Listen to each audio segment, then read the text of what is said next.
Hello all, welcome back to my YouTube channel.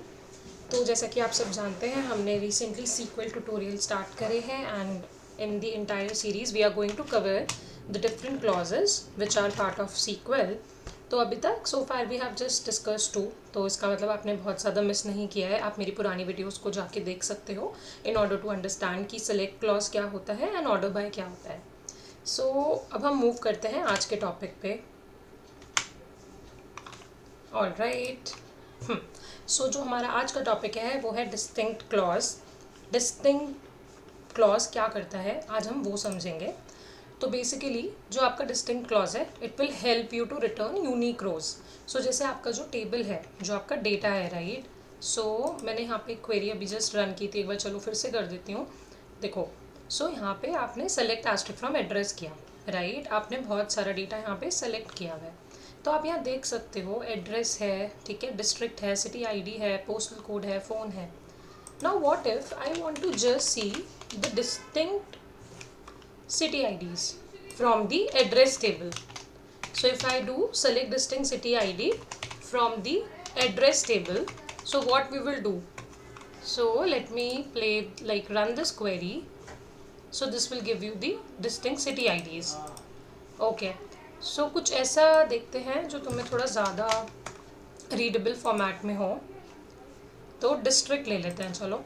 So select distinct district from table का name जो कि है address, और इसको हम रन करते हैं। नाउ यू कैन सी कि आपको डिस्टिंक्ट दिख रही है, मतलब आपको कोई भी रिपीटेड एड्रेस टेबल में से कोई भी रिपीटेड डिस्ट्रिक्ट आपको नहीं दिखेगी, करेक्ट। तो अगर मान लो मैं फिर से डिस्ट्रिक्ट सेलेक्ट करती हूँ तो ये सारे डिस्ट्रिक्ट देगी। तो नाउ यू कैन सी ना, एल्बर्टा इज कमिंग ट्वाइस, है ना। बट मेरे को तो सारी डिस्ट्रिक्ट देखनी है एक एक बार। तो नाउ यू कैन सी कि जो हमारा एल्बर्टा है डेफिनेटली वो होगा यहाँ पे नीचे कहीं होगा, ठीक है, क्योंकि हमने ऑर्डरिंग नहीं करी है ना डेटा पे। पर हम एक बार स्क्रॉल करके देख लेते हैं कि एल्बर्टा गया कहाँ। कहीं तो है नीचे, क्योंकि I think data is too huge. कोई बात नहीं, ढूंढना है ना उसको, तो हम ऑर्डर बाय ऑन डिस्ट्रिक्ट ही कर लेते हैं, है ना। तो ऑर्डर बाय डिस्ट्रिक्ट, तो इससे क्या होगा, हम एल्बर्टा ढूंढ रहे थे, हमको मिल जाएगा वो। देखो ए से बहुत सारे हैं, देखो ये रहा एल्बर्टा, राइट। तो इसने क्या करा, ओके कोई डिस्ट्रिक्ट ब्लैंक भी है इसलिए यहाँ ब्लैंक आ रहा है। तो हमने डिस्ट्रिक्ट्स को सेलेक्ट कर लिया एड्रेस टेबल से और ऑर्डर बाय लगा दिया, तो एक बेटर व्यू दिख गया हमें डेटा का। आई होप ये क्लियर हुआ होगा कि डिस्ट्रिक्ट होता क्या है, सॉरी डिस्टिंक्ट होता क्या है। ओके, नाउ एक बार एक माइन्यूट सा सिंटेक्स देख लेते हैं, जो एक बेसिक सिंटेक्स होता है, जो भी हमने वहाँ पे क्वेरी फायर भी की थी। Select distinct name from student. तो ऐसा कई बार होता है ना कि स्टूडेंट के डिटेल्स में भी रिपीट हो रहे हो, तो मेरे को रिपीटेड नहीं देखना, मुझे सारे स्टूडेंट्स के नेम एक ही बार चाहिए। So something like this we can type in. All right. So क्यों ना लिमिट क्लॉज के बारे में भी हम डिस्कस कर लें। Limit clause as the name suggest, ये आपको हेल्प करेगा रिकॉर्ड्स को लिमिट करने में।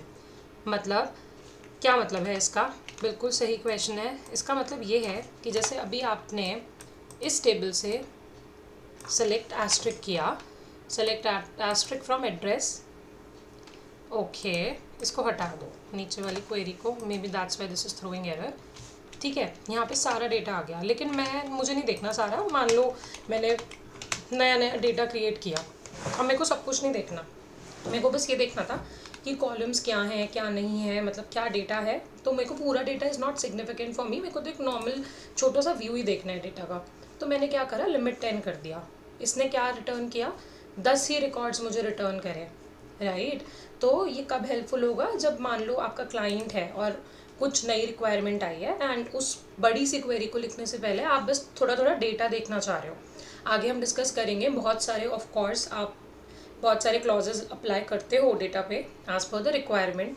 तो यहाँ पे हमने खाली सेलेक्ट एस्ट्रिक किया फ्रॉम एड्रेस टेबल, लिमिट 10, क्योंकि मेरे को सिर्फ अभी रिकॉर्ड देखना है, तो लिमिट आपका वहाँ पे यूज़ होगा। तो आगे आई थिंक मैंने सिंटेक्स मेंशन किया होगा और किस लिए यूज़ होता है वो। तो ये क्या कर रहा है, रिस्ट्रिक्ट कर रहा है आउटपुट रोज को। रीज़न कुछ भी हो सकता है उसको रिस्ट्रिक्ट कराने का, राइट, बट करना है तो हमें पता होना चाहिए कि सीक्वल में ये हम कर सकते हैं, करेक्ट। ओके, तो इसका सिंटेक्स मैंने अभी already have run a query, but यहाँ भी देख लेते हैं। तो स्टूडेंट टेबल हो गया, नया नया आपने डेटा इंसर्ट किया फॉर एग्जांपल स्टूडेंट टेबल में, and I just want to view 10 और 15, तो ये कुछ भी हो सकता है नंबर, राइट। एक ही रिकॉर्ड देखना है तो लिमिट 1 कर दो, depending upon your use case. Okay, so अभी हमने इस वीडियो में क्या क्या कवर करा है, डिस्टिंक्ट कवर करा है और लिमिट को कवर किया है। आई होप आपको ये वीडियो अच्छी लगी हो। Let me know in the comment box. अभी के लिए हम इतना ही रखेंगे so that you know we don't confuse you on any part. I want to take it you know one topic at a time, but limit and distinct are too small and straightforward, तो मैंने सोचा कि क्यों ना हम इसको directly ही एक ही video में क्लब कर दें। If you have any further questions on this, feel free to drop a comment. I will read that as soon as possible and I will respond. And last video mein I got a feedback that I should increase these fonts and all.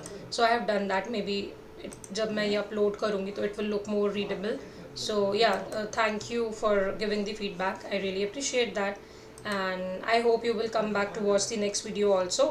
जितना excited मैं हूँ videos create करने के लिए, I hope that excitement comes in my viewers as well. So yeah, thanks for watching the video. I will create other videos soon. So yeah, bye for now.